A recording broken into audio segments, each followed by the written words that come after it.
আসসালামু আলাইকুম। তমাস কিচেনের পক্ষ থেকে আপনাদেরকে স্বাগতম। বেলের ন্যাচারাল কালার ঠিক রেখে কিভাবে পারফেক্ট উপায়ে বেলের শরবত তৈরি করে নেওয়া যায় আমি আজকে আপনাদের সাথে সেই রেসিপিটি শেয়ার করছি। চলুন তাহলে দেখে নেওয়া যাক পারফেক্ট বেলের শরবত রেসিপিটি। চলে যাচ্ছি প্রস্তুত প্রণালীতে।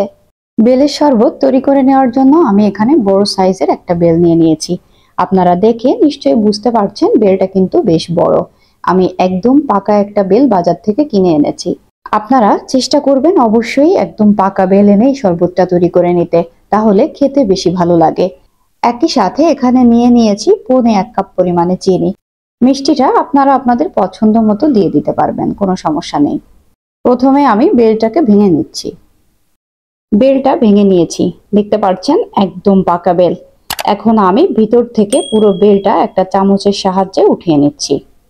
বেলের ভিতর থেকে পুরোটা আমি এভাবে চামচ দিয়ে তুলে নিচ্ছি।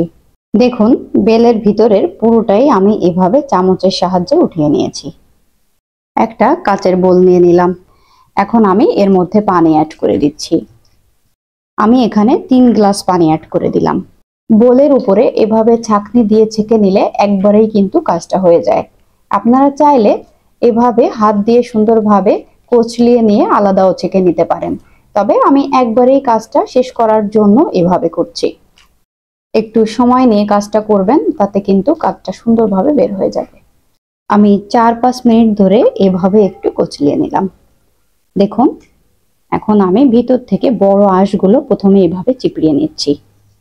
আমি আজকে কোনো ব্লেন্ডার ব্যবহার করছি না, সরাসরি এভাবে আমি শরবতটা তৈরি করে নিচ্ছি। দেখুন বড় যে আঁশগুলো, বেশ কিছুটা আঁশ আমি এভাবে চিপড়িয়ে বের করে নিয়েছি।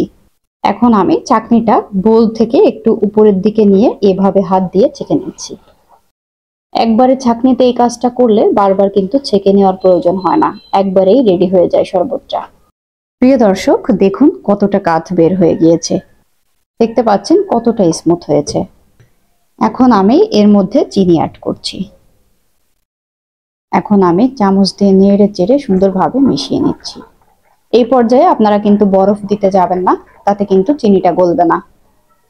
আপনারা যারা ঠান্ডা পছন্দ করেন পরিবেশনের সময় বরফ দিয়ে দিতে পারবেন, অথবা শরবতটা রেডি করে নিয়ে আপনারা ফ্রিজে রেখে খাওয়ার আগে পরিবেশন করে নিতে পারবেন।